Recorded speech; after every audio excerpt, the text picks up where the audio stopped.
पिछली क्लास के अंदर अपने कार्बोहाइड्रेट्स पोषक तत्वों के बारे में पढ़ लिया था। उसकी इकाइयाँ थी जैसे मोनोसेक्राइड, डाइसेक्राइड्स है, पॉलीसेक्राइड्स है, उनमें किस टाइप के क्वेश्चन बनते हैं, कैसे एग्जाम्पल है वगैरह वगैरह वहाँ से पढ़ लिया था। अब अपना नेक्स्ट यहाँ पोषक तत्व आता है प्रोटीन।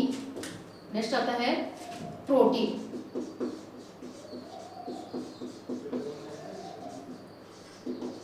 अगर प्रोटीन को डेफिनेशन करें, डिफाइन करें तो प्रोटीन क्या है? प्रोटीन भी एक जटिल कार्बनिक यौगिक है। प्रोटीन भी क्या है?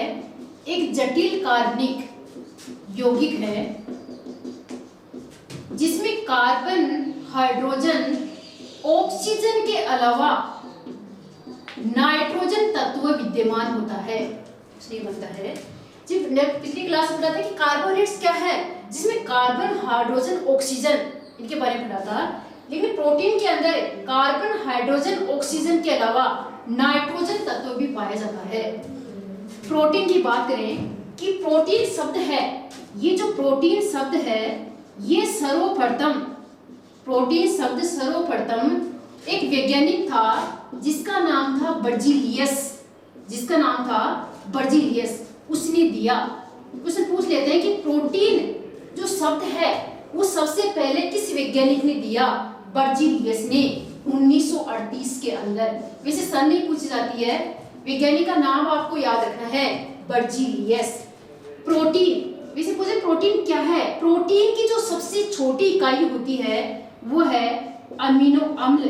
अमीनो अम्ल। वैसे बता सकते हैं कि प्रोटीन क्या है? अमीनो अम्लों का बहुलक है। अमीनो अम्लों का बहुलक। पॉलीमर, जो आप केमिस्ट्री में पढ़ते हो, पॉलीमर। पॉलीमर क्या होता है? जिसमें चेन होती है। जैसे अमीनो अम्ल, अनेक सारे अमीनो अम्ल एक साथ जुड़ के प्रोटीन का निर्माण करते हैं। तो प्रोटीन की सबसे छोटी संरचनात्मक व क्रियात्मक इकाई है। प्रोटीन की सबसे छोटी संरचनात्मक व क्रियात्मक इकाई क्वेश्चन पूछ लिया जाता है तो वह है अमीनो अम्ल। अमीनो अम्ल। मानव शरीर के अंदर जो टोटल अमीनो अम्ल होते हैं उनकी संख्या होती है 20। कितने अमीनो अम्ल होते हैं मानव शरीर में? 20 होते हैं, जिनमें 10 अमीनो अम्ल तो होते हैं आवश्यक होते हैं और 10 होते हैं अनावश्यक। 10 होते हैं आवश्यक और 10 होते हैं अनावश्यक। आवश्यक अनावश्यक से मीन्स क्या है कि 10 अमीनो अम्ल तो अपनी बॉडी में ऑलरेडी प्रेजेंट होते हैं और 10 से भोजन के रूप में बाहर से लिए जाते हैं। इस प्रकार से 20 अमीनो अम्ल मिलकर इसका निर्माण करते हैं प्रोटीन का। तो प्रोटीन क्या है? प्रोटीन एक जटिल कार्बनिक यौगिक है जिसमें कार्बन, हाइड्रोजन, ऑक्सीजन के अलावा नाइट्रोजन तत्व भी पाया जाता है। वैसे जो प्रोटीन शब्द है ये सबसे पहले किस वैज्ञानिक ने दिया? बर्जीलियस ने। यहाँ से क्वेश्चन पुट हुआ है कि प्रोटीन शब्द सबसे पहले किसने दिया? बर्जीलियस ने दिया। वैसे प्रोटीन क्या है? ये अमीनो अम्लों का बहुलक है। अमीनो अम्ल क्या है? प्रोटीन की सबसे छोटी संरचनात्मक व क्रियात्मक इकाई क्या कहलाती है? अमीनो अम्ल। टोटल अमीनो अम्ल प्रोटीन के निर्माण में कितने भाग लेते हैं? 20 होते हैं, जिनमें 10 तो होते हैं आवश्यक और 10 होते हैं अनावश्यक। 10 अमीनो अम्ल तो बॉडी में ऑलरेडी प्रेजेंट होते हैं, जबकि 10 अमीनो अम्ल भोजन के रूप में बाहर से लिए जाते हैं। इस प्रकार से ये प्रोटीन है। प्रोटीन में सिर्फ नाइट्रोजन तत्व अलग से प्रेजेंट होने के कारण इसको प्रोटीन में शामिल किया गया है। वैसे कार्बनिक तत्व ही है क्योंकि कार्बन, हाइड्रोजन, ऑक्सीजन इसमें प्रेजेंट है।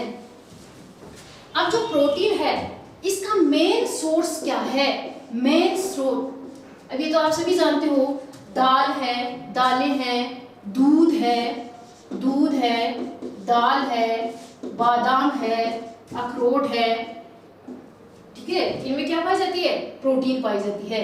इसके अलावा जो प्रोटीन होती है, अगर इसकी बात करें तो जो 1 ग्राम प्रोटीन है, जैसे अपने नेक्स्ट क्लास में, लास्ट क्लास में ये पढ़ा था कि 1 ग्राम ग्लूकोज के पूर्ण ऑक्सीडेशन से जो अपन को एनर्जी प्राप्त हो रही थी वो हो रही थी 4.2 किलो कैलोरी।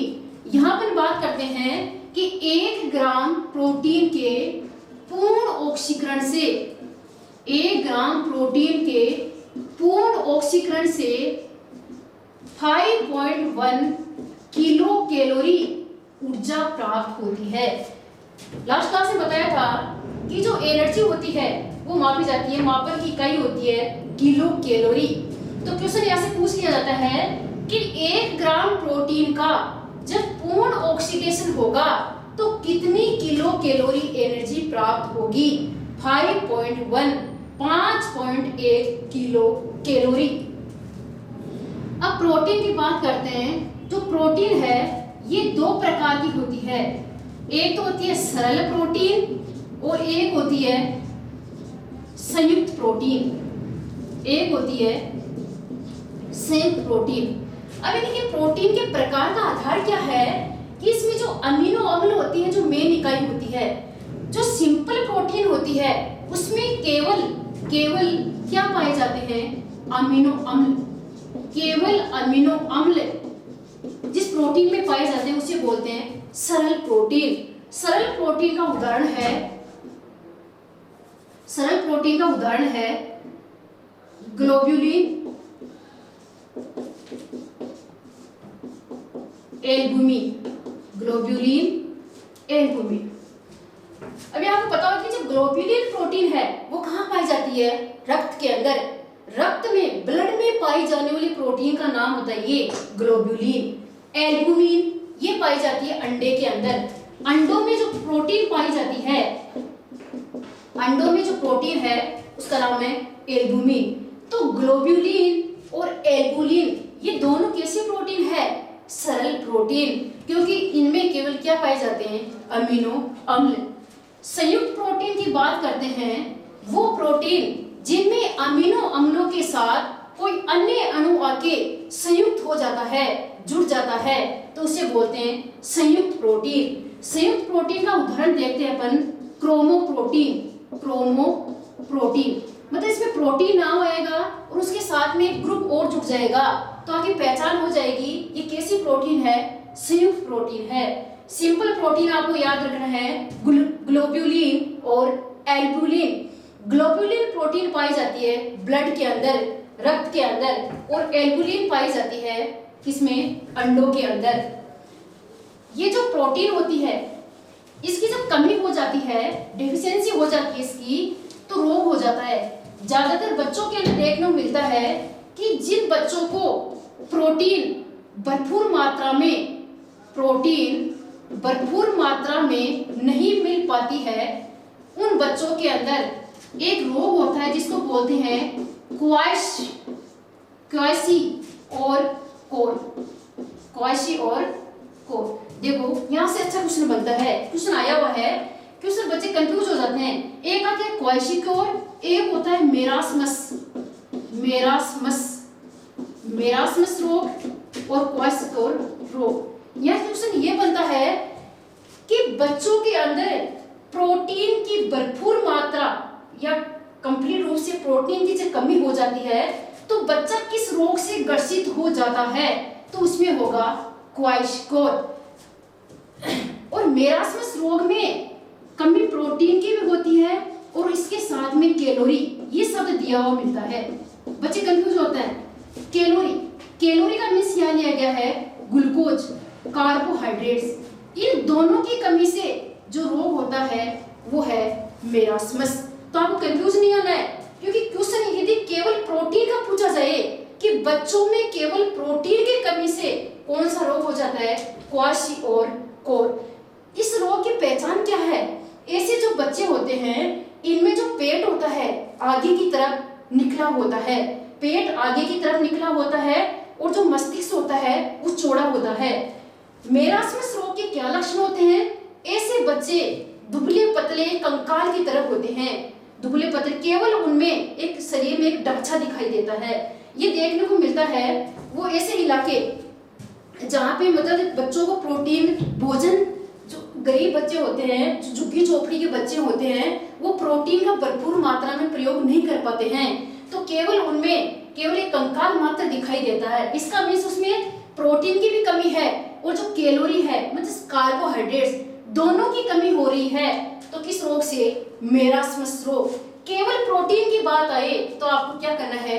क्वाइशियोकोर रोग। पहचान, पेट आगे निकला हुआ, मेरास्मस के अंदर केवल हड्डियों का ढांचा। ये यहाँ से 2 क्वेश्चन बनते हैं। बात करते हैं कि प्रोटीन का कार्य क्या है, प्रोटीन क्या काम करती है।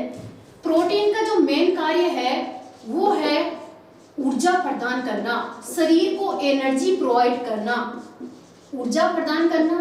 दूसरा कार्य है शारीरिक मरम्मत, शारीरिक मरम्मत मतलब शरीर में जब टूट फूट आ जाती है तो उसकी जो मरम्मत में जो काम करती है वो क्या करती है? प्रोटीन। अब यहाँ पे क्वेश्चन ये बनता है प्रोटीन से, सबसे पहला क्वेश्चन प्रोटीन से ये बनता है कि प्रोटीन क्या है।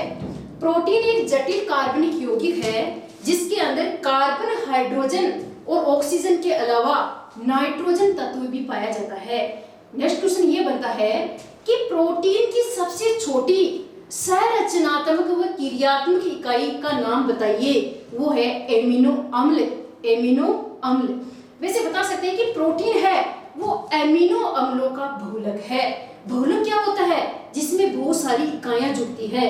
तो बहुत सारे अमीनो अम्ल जब एक साथ जुड़ जाते हैं तो उसे बोलते हैं प्रोटीन। क्वेश्चन ये भी आता है कि प्रोटीन शब्द सबसे पहले दिया किसने? तो उसका नाम आपको याद रखना है, बर्जीलियस। किसने दिया? बर्जीलियस ने दिया। क्वेश्चन ये बनता है कि 1 ग्राम जो प्रोटीन है जब इसका ऑक्सीडेशन होगा, जब इसका ऑक्सीकरण ऑक्सीजन की उपस्थिति में होगा तो कितनी किलो कैलोरी एनर्जी प्राप्त होगी? वो होगी 5.1 किलो कैलोरी एनर्जी। फिर अपन ने पढ़ा कि प्रोटीन के प्रकार, प्रोटीन के 2 प्रकार होते हैं, सरल प्रोटीन और संयुक्त प्रोटीन। सरल प्रोटीन वो प्रोटीन होती है जिसमें केवल अमीनो अम्ल ही पाए जाते हैं, जैसे ग्लोब्यूलिन, एल्बुलिन। ग्लोब्यूलिन प्रोटीन कहाँ पाई जाती है? ब्लड के अंदर। और एल्बुलिन प्रोटीन पाई जाती है अंडों के अंदर। इसी प्रकार संयुक्त प्रोटीन जिसमें सरल प्रोटीन का मीन्स केवल अमीनो अम्लों के साथ कोई अन्य अणु आके और जुड़ जाता है तो उसे बोलते हैं संयुक्त प्रोटीन, जिसका उदाहरण है क्रोमोप्रोटीन। मतलब प्रोटीन के साथ अन्य कोई मॉलिक्यूल्स का नाम और आएगा जिसे आप पहचान जाओगे ये कैसे प्रोटीन है? संयुक्त प्रोटीन है। फिर हमने पढ़ा कि जो अमीनो अम्ल होते हैं टोटल संख्या कितनी होती है? 20। टोटल 20 होते हैं जिसमें 10 तो होते हैं आवश्यक और 10 होते हैं अनावश्यक। यहाँ 10 आवश्यक का मीन्स क्या होता है? ये बॉडी में ऑलरेडी प्रेजेंट होते हैं और 10 होते हैं जो बॉडी में भोजन के रूप में बाहर से लिए जाते हैं। जब प्रोटीन की बात करते हैं, प्रोटीन भी एनर्जी का मुख्य स्रोत है। इसके अलावा प्रोटीन का मेन सोर्स माना जाए तो वो है दालें हैं, दालों के अलावा दूध है, इसके अलावा अंडे हैं। ये प्रोटीन के मुख्य सोर्स होते हैं। प्रोटीन होती है जब इसकी कमी हो जाती है तो यहाँ से क्वेश्चन बनता है कि जब प्रोटीन की, केवल प्रोटीन की कमी हो जाती है बच्चों के अंदर तो कौन से रोग से बच्चा ग्रसित हो जाता है? क्वाइशियोकोर। ये क्वाइशियोकोर रोग होता है, इसकी पहचान होती है पेट का आगे की तरफ निकला हुआ दिखाई देना। नेक्स्ट क्वेश्चन ये बनता है कि जिन बच्चों में प्रोटीन प्लस कैलोरी दोनों की कमी हो जाती है तो बच्चा किस रोग से ग्रसित हो जाता है?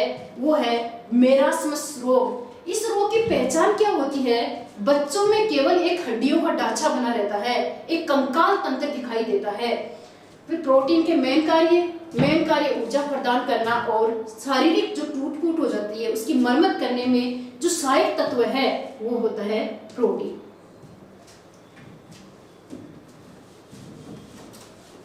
इस प्रकार अपना जो सेकंड जो टॉपिक है पोषक तत्व है वो कंप्लीट हुआ। अपने अभी पढ़ा था प्रोटीन से जो भी क्वेश्चन पुट हुए वो आपको यहाँ पे करवाए गए। अब प्रोटीन के बाद नेक्स्ट आपका टॉपिक आता है वो है वसा। वसा को बोलते हैं लिपिड और इसे बोलते हैं फैट। एक ही नाम इनकी, वसा या लिपिड या फैट। वसा क्या है? वसा भी एक जटिल कार्बनिक पदार्थ है, एक जटिल कार्बनिक पदार्थ है।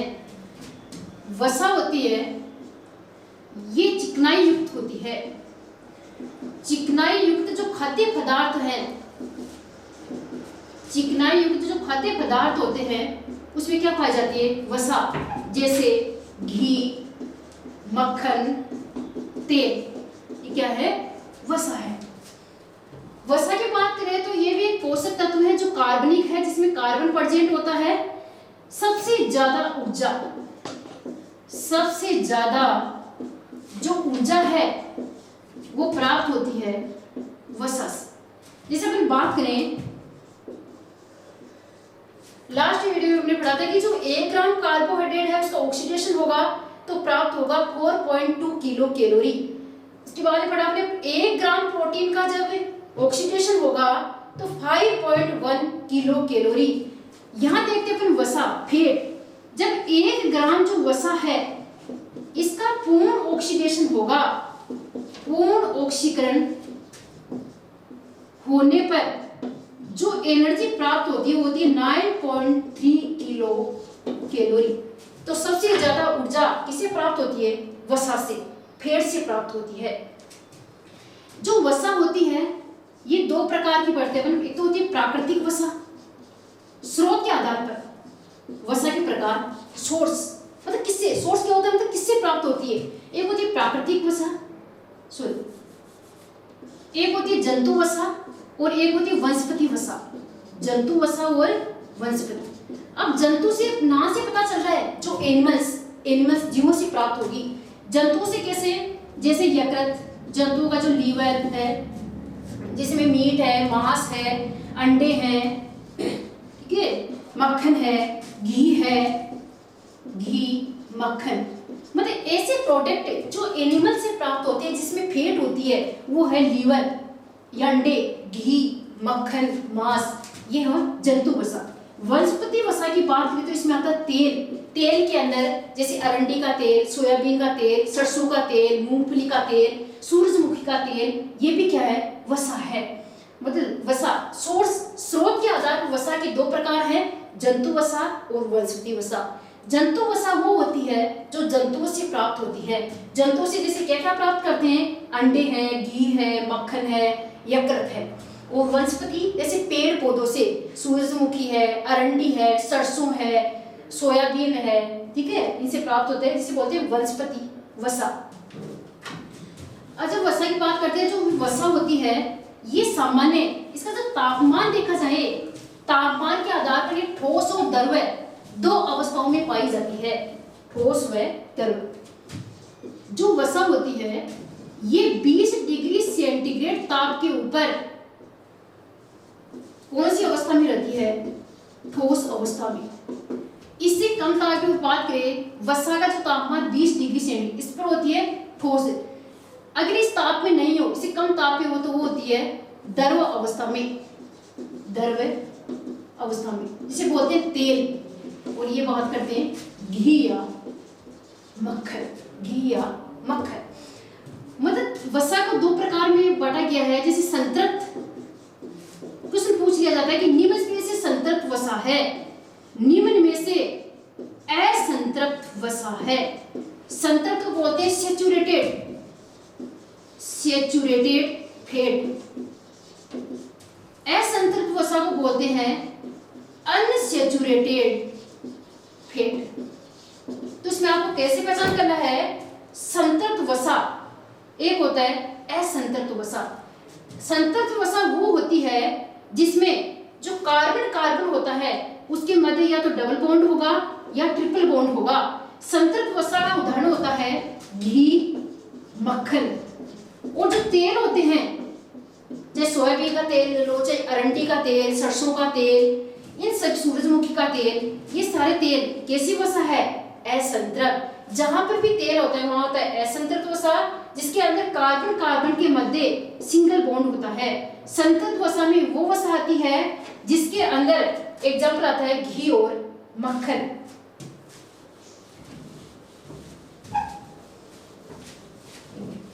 बात होती है कि जो व्यक्ति होता है इसको घी और जो मक्खन है, घी और मक्खन कैसी वसा है? संतृप्त वसा। व्यक्ति को घी और मक्खन का ज्यादा सेवन नहीं करना चाहिए। संतृप्त वसा का ज्यादा सेवन नहीं करना चाहिए, क्योंकि ये फिर कोलेस्ट्रॉल में चेंज हो जाती है। कोलेस्ट्रॉल, ये कोलेस्ट्रॉल चेंज हो जाती है, जिसे व्यक्ति हृदय विकार, हृदय संबंधित जो हार्ट अटैक होता है, हृदय विकार संबंधी जो रोग होते हैं वो उत्पन्न हो जाते हैं।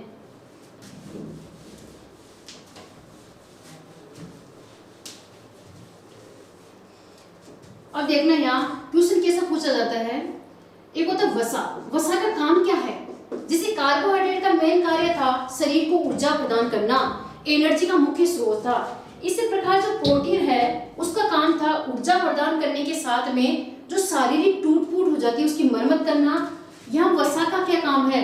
पहला काम तो होता है ऊर्जा प्रदान करना, इस तीनों काम एनर्जी का मुख्य सोर्स है।